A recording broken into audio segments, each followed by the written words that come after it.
Je luistert naar Schoolpraat, een podcast van de Kunskapsskolan Community Nederland. Over gepersonaliseerd onderwijs en leerlingen optimaal voorbereiden op een snel veranderende wereld. Niet kijkend in een glazen bol, maar met verhalen uit de dagelijkse praktijk. Want veranderen kan nu.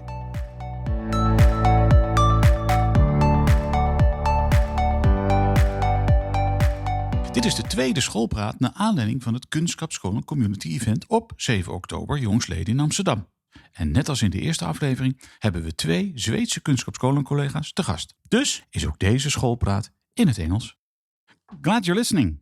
A little over 20 years ago, in Sweden a new vision on education emerged, with the ambition to create and operate outstanding schools, where students, through personalized learning and clear goals, would be able to stretch their boundaries and learn more than they thought possible. Fast forwarding to today, Kunskapsskolan Sweden is an established educational institution within schools all over the globe. This podcast is part of a sequel. In the previous episode, we heard Cecilia Carnefeldt and Torbjörn Bindekrans, both founders of Kunskapsskolan, share how the vision and principles of Kunskapsskolan emerged and resulted in the CAT program, going from a pioneering phase into growth and a consolidating phase, focusing highly on developing and improving the quality of personalized education. Today, we talk about the importance of quality with 2 experts who find themselves building and developing Kunskapsskolan around the world, assisting school boards, school leaders, and teachers alike to realize the education many would have liked to have but never received. A warm welcome to Christian Wetell, Director of Education at Kunskapsskolan, and Kenneth Nyman, Director International Operations of Kunskapsskolan. A warm welcome to the both of you. Thank you very much. Kenneth, let me first start with a question to you. The recording of this podcast is part of the Kunskapsskolan Community Event in the Netherlands. What does that do with you on both a professional and a personal level, having experienced the bigger part of the Kunskapsskolan emergence in Sweden and around the world? Well, I think I need to start on the personal level. What impact this had with me. Working over 35 years in education in public schools in Sweden, and met educators from all over the world with the same mission of try to execute and deliver good teaching and learning for the students and the future for our societies and for the world also. And there is lots of challenges ahead of us. I think it's just wonderful and great to see that we can have communities worldwide where educators in a professional way try to develop themselves, their organization, their teaching and learning methods, and to just be part of this community event here in Netherlands, where we started up 6-7 years ago.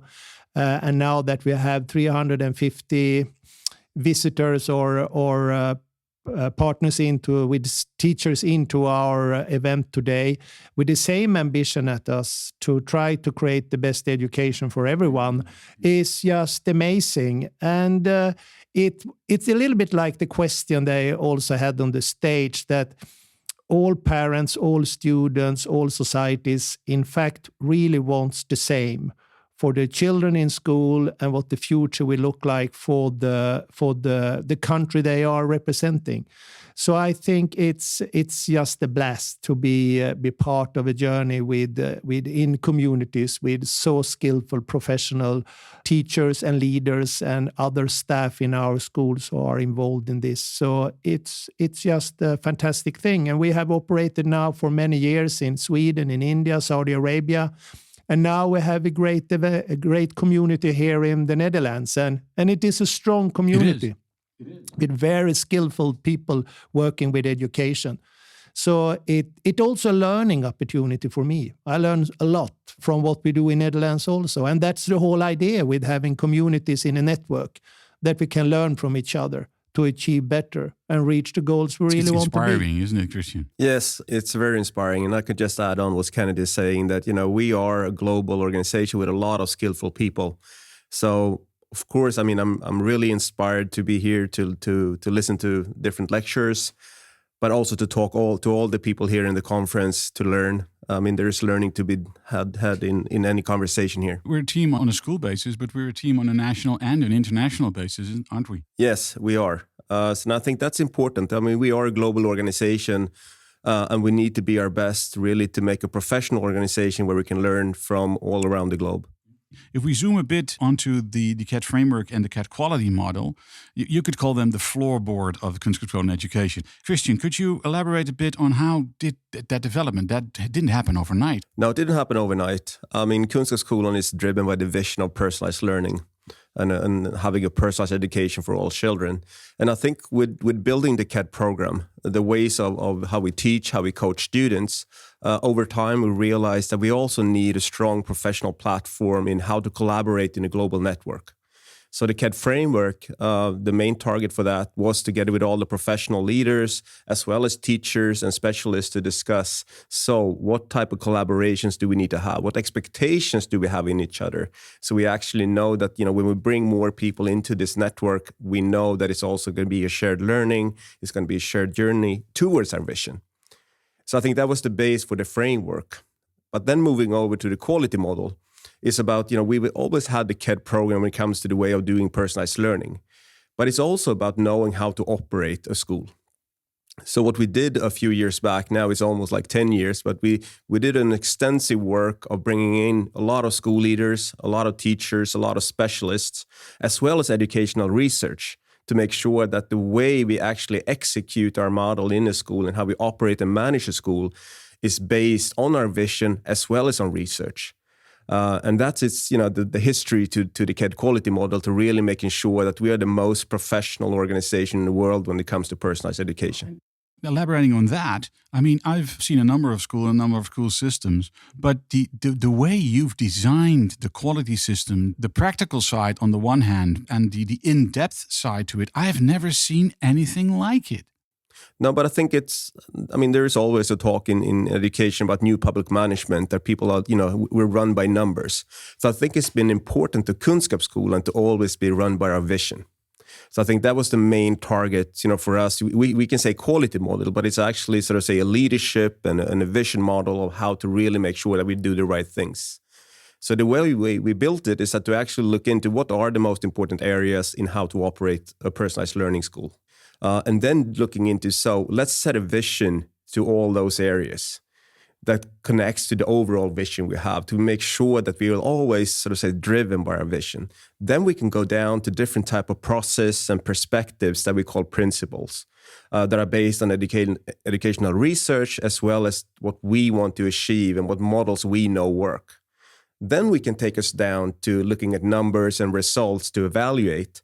But I think, the main idea for us is to make sure that we strive to live up to our vision, make sure that we have the joint process and be able to support and share and learn.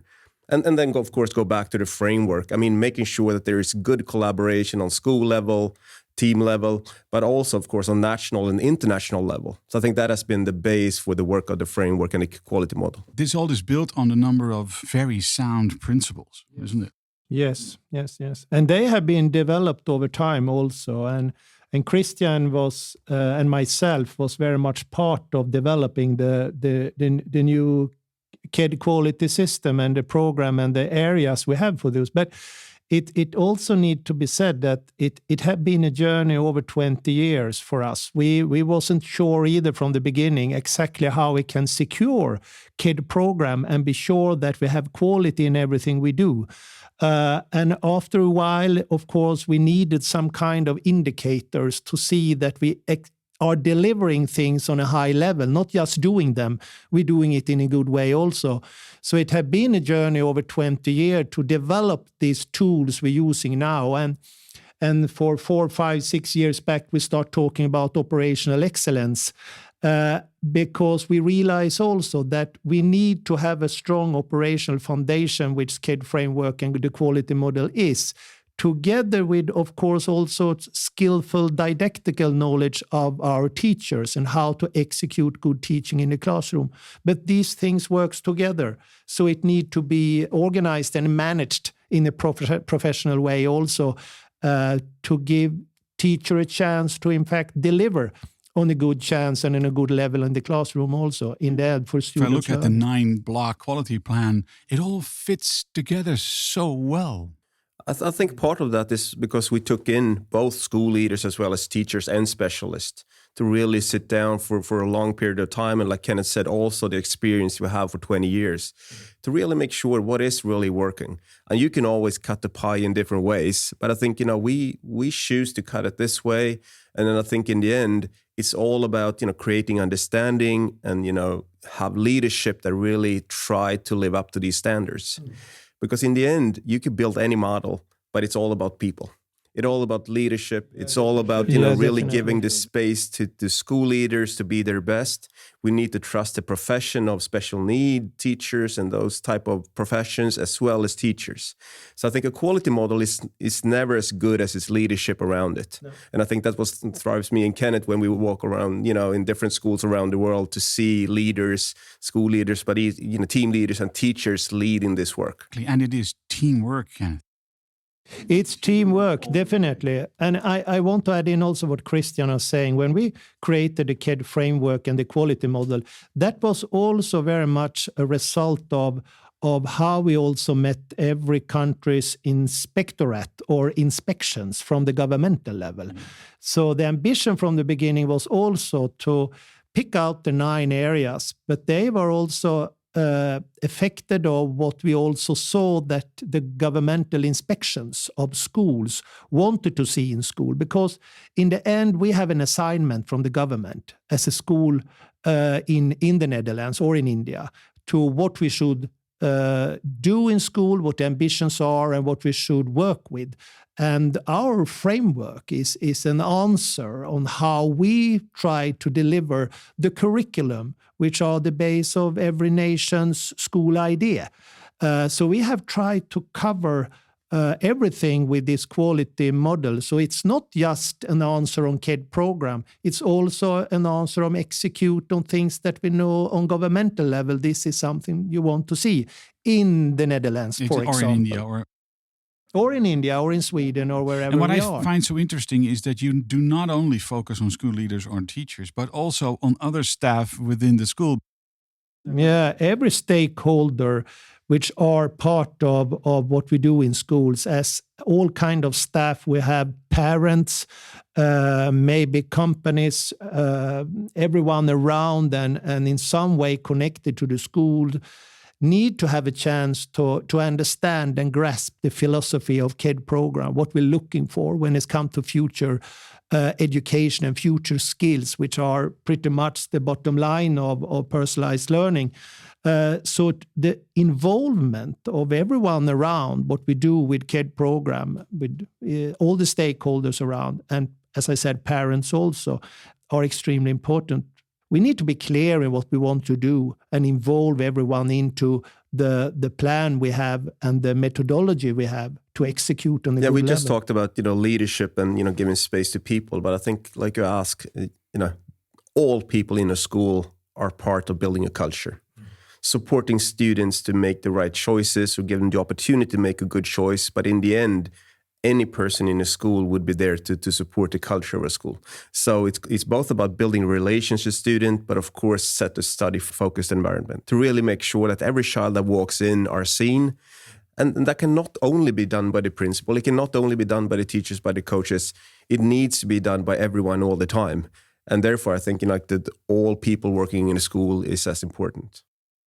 And normally also, here in Netherlands, we have the same in Sweden and the other countries. When students approach to school, there is one entrance. You meet the front desk immediately. So immediately you step into the school, you should be embraced of the culture and the having this supporting culture that you as a student, in fact, can turn to anyone in the school for the help you just in the minute need. And everyone need to have that kind of approach. And that creates in fact, a great environment and a very friendly environment in our schools where students, teachers, all staff around are together in this. So it's the team, the students are also very much part of the whole team and the culture. It is a safe environment, because I hear that within Kunskapsskolan education, bullying is not a very common thing. It will happen, of course, at our schools as well, but it will be seen and it will be handled. people will care. And I think that's what's important, because in any, place where, children or adults would, interact, things will happen. But I think, the open environment we have, both when it comes to the way we built our houses, but as well as the way we work, we will see it fast. We will talk to every child, which I think makes us more strong when it comes to be able to solve it and, have a good follow-up. I've heard you talk about collegial learning versus collective learning.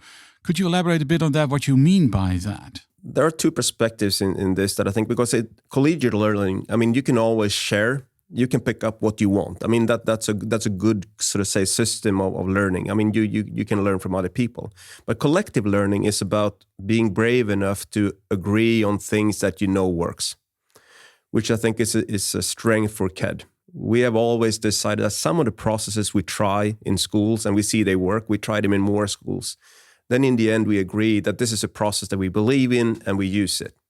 If we see results and we have a follow-up. And of course, things should always be evaluated and sometimes changed. But I think to be brave enough to have the collective learning when we actually agree on things within a year team, within a school, within the Kunskapsskolan organization in Sweden for me, or in the global scene, that we actually are brave enough to decide that these are things that work. And we do them. And we actually then all together evaluate and make a decision. Should we keep it or should we change it? But it's not an option not to do it. And that's what the collective learning is about, to be brave enough to do things together.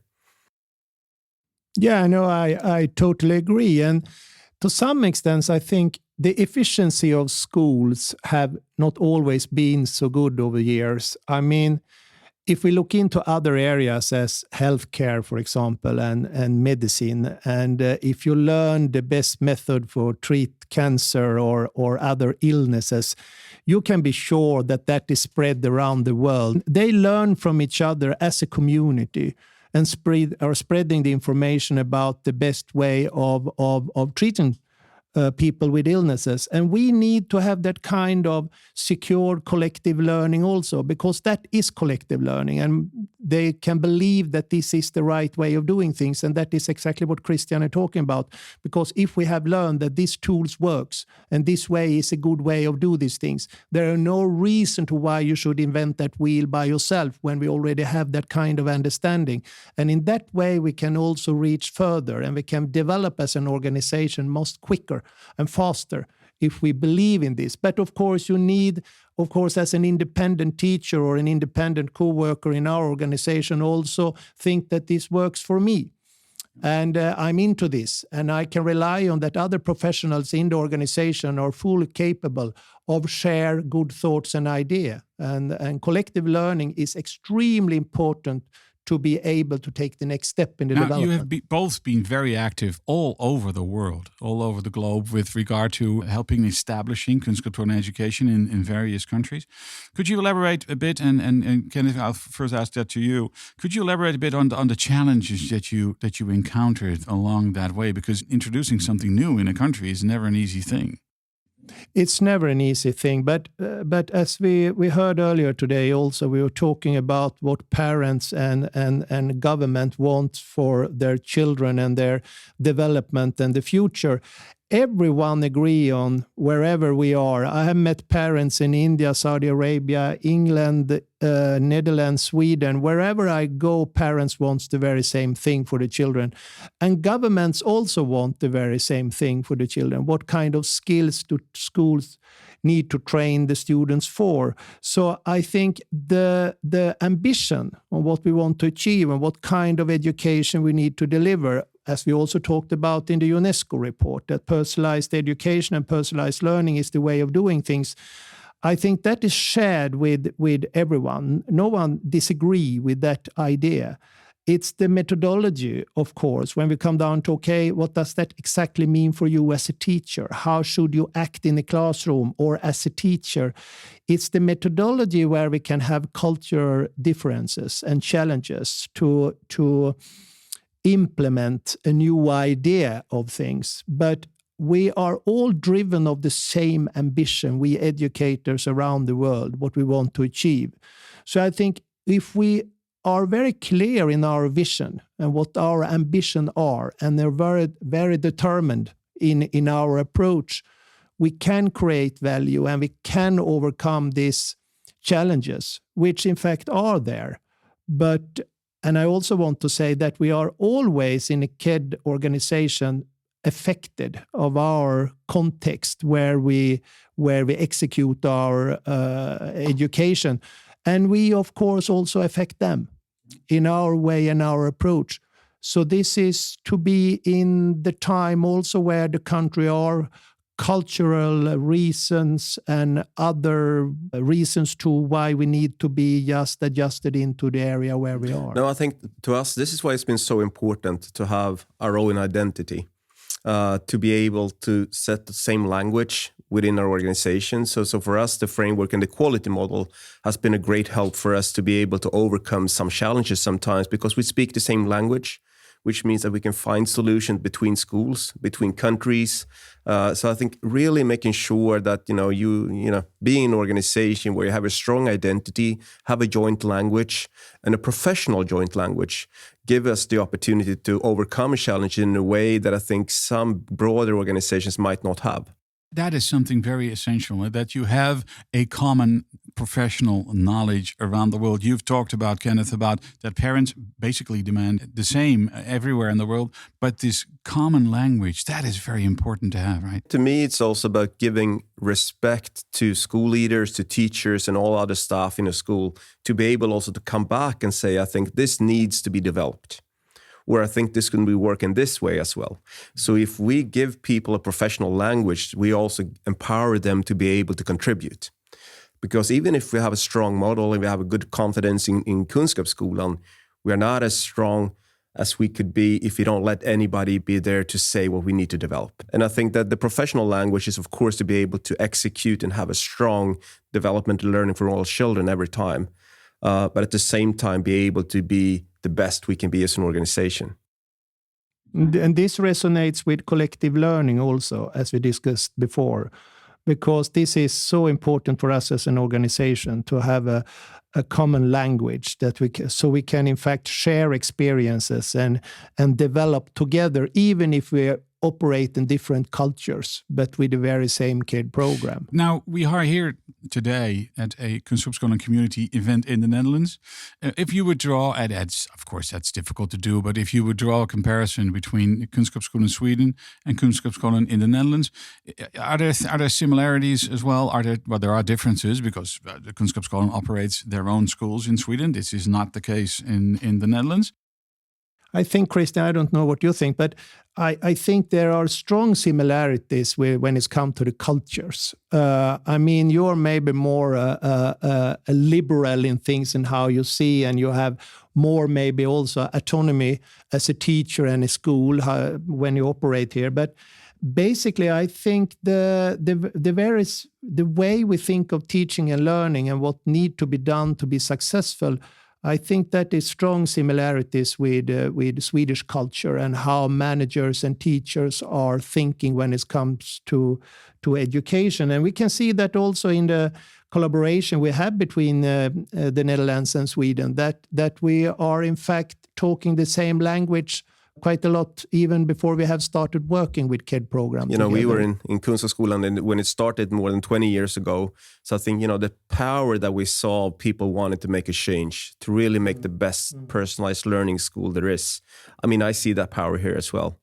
And honestly, when we started Kunskapsskolan in Sweden, we didn't know half of what we know today. Mm-hmm. So seeing, all the professionals in the Netherlands with all, the knowledge they have together with our program today, I can see that the power of what is happening in the Netherlands is an even bigger force than we were in Sweden from the start, even if we now all together are a massive force.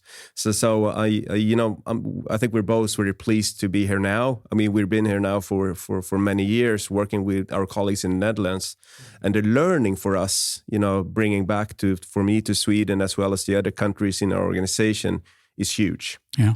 So I think, the potential of the network down here with teachers, school leaders, and all other people within this organization in the Netherlands, it's an amazing power. But on a personal note, whenever I talk to people and when they know that you are coming over, they feel very much inspired by you as well. I would like to put that across as well. And for that, on behalf of all the Dutch educational professionals, I would like to thank you for all the help you've been put in and all the energy you've put in, because change isn't easy. It takes time, but together there is literally nothing we cannot achieve. And that goes for Kunskapsskolan as well, isn't it? Yeah, that's true. Yeah, absolutely. True. I thank you very, very, very much for this Schoolpraat.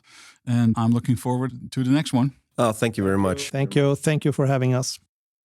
That's all for today. On behalf of Christian Wetell and Kenneth Nyman, thank you for listening. And if you want to know more about Kunskapsskolan education and the possibilities within your school, don't hesitate and give either Kunskapsskolan Netherlands a call or contact the Kunskapsskolan community. They're all very happy to be of assistance. My name is Koos Woltjes, and till the next one.